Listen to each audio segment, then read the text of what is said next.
Doctor Simhadri Chandrasekhar గారిని నిర్ణయించడం జరిగింది. డాక్టర్ సింహాద్రి చంద్రశేఖర్ గారు ప్రముఖ క్యాన్సర్ సర్జన్. ఆయన వారు అంటే మచిలీపట్నానికి వారికి ఉన్నటువంటి సంబంధం. వారి తండ్రి గారు కూడా అవనిగడ్డకి 3 పర్యాయాలు శాసనసభ్యుడిగా సింహాద్రి సత్యనారాయణ గారు అని చెప్పని 1985, 89, 94 ఈ 3 టర్ములు కూడా డాక్టర్ సింహాద్రి చంద్రశేఖర్ గారి తండ్రి గారు సింహాద్రి సత్యనారాయణ గారు శాసనసభ్యులుగా, అలాగే 10 సంవత్సరాలు ఆంధ్రప్రదేశ్ రాష్ట్ర అవిభాజ్య రాష్ట్ర మంత్రిగా ఎన్టీ రామారావు గారితోనూ తర్వాత కూడా ఆయన మంత్రిగా పనిచేయడం జరిగింది. అలాగే వీరు మచిలీపట్నంలో జన్మించి స్కూల్ విద్య అంతా కూడా అంటే పాఠశాల విద్య అంతా కూడా అవనిగడ్డలోను, అట్లాగే ఇంటర్మీడియట్ విద్య మచిలీపట్నం నేషనల్ కాలేజీలో కూడా ఇంటర్మీడియట్ మచిలీపట్నంలో చదువుకుని తర్వాత వైద్య విద్యను అభ్యసించి సర్జన్గా, ఆ తర్వాత క్యాన్సర్ సర్జన్గా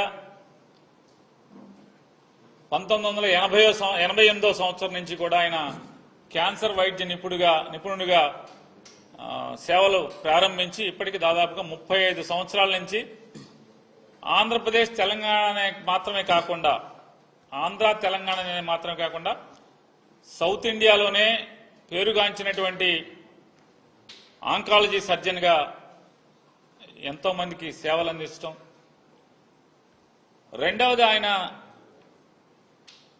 వారి తండ్రి గారు ఎన్టీ రామారావు గారితో సహచరుడిగా ఉన్నప్పటికీ కూడా క్యాన్సర్ వైద్య నిపుణుడిగా ఎల్లలు లేనటువంటి సేవలు అందించడం. మేమందరం కూడా కాంగ్రెస్ కుటుంబాల నుంచి వచ్చిన వాళ్ళం, కానీ మా ఊరు నుంచి ఏ పేషెంట్ ఉన్నా వారికి ఫోన్ చేసి రెఫర్ చేయటం.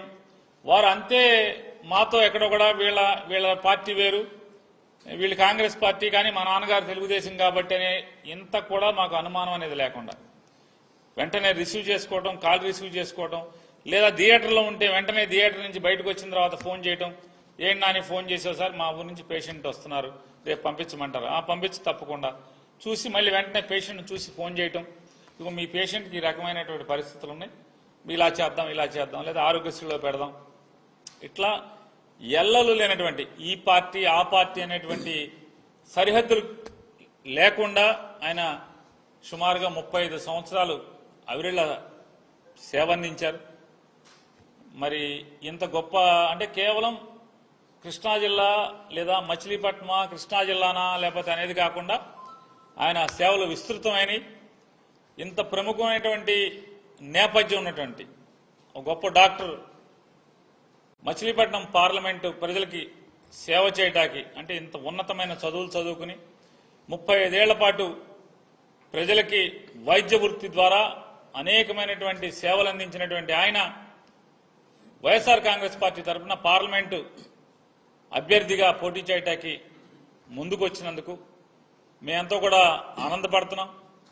ఒక మంచి అభ్యర్థిని పార్లమెంటుకి పోటీ చేయటానికి, అలాగే మేము వెళ్ళి మాతో పాటు ఎమ్మెల్యే ఓటు మాకు, అలాగే ఎంపీ ఓటు పలానా ఆయనకి చంద్రశేఖర్ గారికి వేయమని అడగటానికి కూడా మాకు కూడా ఉత్సాహం వచ్చేట్టు, 7 ఎమ్మెల్యే అభ్యర్థులకు కూడా ఉత్సాహం వచ్చేట్టుగా మంచి అభ్యర్థిని, ఇమేజ్ ఉన్నటువంటి అభ్యర్థిని, ఉన్నత చదువులు చదువుకున్నటువంటి అభ్యర్థిని, అట్లాగే విస్తృతమైనటువంటి విషయ పరిజ్ఞానం ఉన్నటువంటి భారతదేశం పట్ల, ఈ వ్యవస్థ పట్ల, ప్రపంచం పట్ల విస్తృతమైనటువంటి అవగాహన ఉన్నటువంటి మంచి వ్యక్తిని వైఎస్ఆర్ కాంగ్రెస్ పార్టీ పార్లమెంట్ అభ్యర్థిగా మచిలీపట్నానికి అందజేసినందుకు జగన్మోహన్ రెడ్డి గారికి మా జిల్లా ప్రజలందరి తరఫున ఆయన్ని మనస్ఫూర్తిగా కృతజ్ఞతలు, అభినందనలు తెలియజేసుకుంటున్నాం.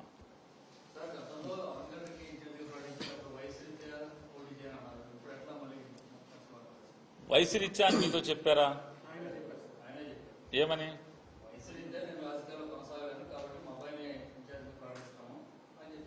దేనికి? అసెంబ్లీకి. ఇప్పుడు ఈయన పోటీ చేస్తున్నది దేనికి?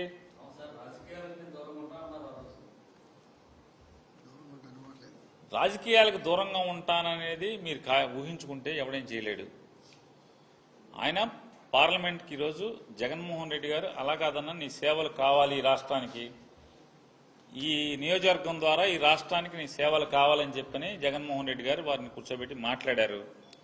నీ అంత ఇమేజ్, ఇంత గొప్ప పేరు ప్రఖ్యాతులు ఉన్నటువంటి వ్యక్తి రాజకీయాల్లోకి రావటం వల్ల రాజకీయాల మీద పోను మనుషులు విలువలు లేకుండా ప్రవర్తిస్తున్నటువంటి ప్రస్తుత పరిస్థితుల్లో కేవలం అధికారమే కాంక్షగా, పదవి మాత్రమే కాంక్షగా ఇవాళ మనుషుల్ని అటుదూక చూసేటువంటి ఈ పరిస్థితుల్లో నీలాంటి నిబద్ధత ఉన్నటువంటి వ్యక్తి నాకు అవసరం అని చెప్పని జగన్మోహన్ రెడ్డి గారు కోరిన కోరిక మీదట సరే అయితే నేనే పార్లమెంట్కి వస్తానని చెప్పి ఆయన చెప్పిన విషయాన్ని మీకు తెలియజేస్తాను.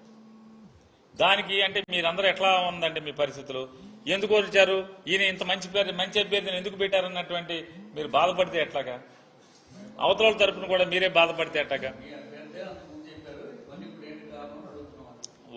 నేను చెప్పాను, వారి నోటితో వారు మాట్లాడతారు.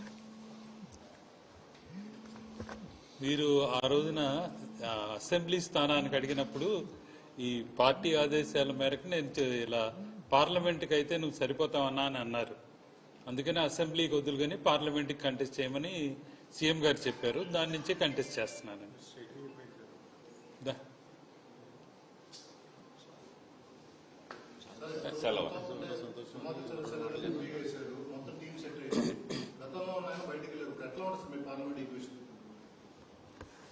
గతంలో ఆయన ఎవరు, ఎక్కడి నుంచి వచ్చాడు, ఇవన్నీ మేము పరిగణలో తీసుకోవాలా.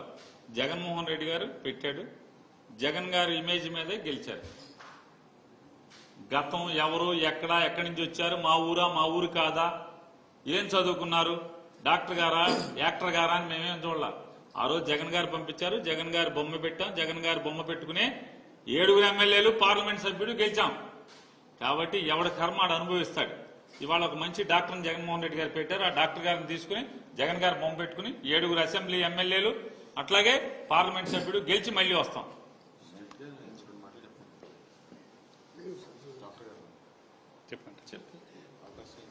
నేను ఈ ఎంపీకి అవకాశం ఇచ్చినందుకు జగన్మోహన్ రెడ్డి గారికి ధన్యవాదాలు చెప్తున్నాను. ఏంటంటే ఇంతకాలం చాలా కాలం నుంచి ఈ రాజకీయాలలో అలవాటు ఉంది, అంతేగాని ప్రత్యక్ష రాజకీయాలు ఎప్పుడు చేయలేదు నేను. తర్వాత ఏంటంటే ఇంతవరకు ఈ రోగులకు కానీ మా ఊరు ప్రజలకు కానీ సేవ చేయటమే. ఈసారి ప్రత్యక్ష రాజకీయాల్లో ఉండాలన్నాను అని అన్నారు. ఆయన పిలిచి అడిగిన దానికి సమ్మతం చెప్పి ఈ రోజున తీసుకోవడం జరిగిందండి.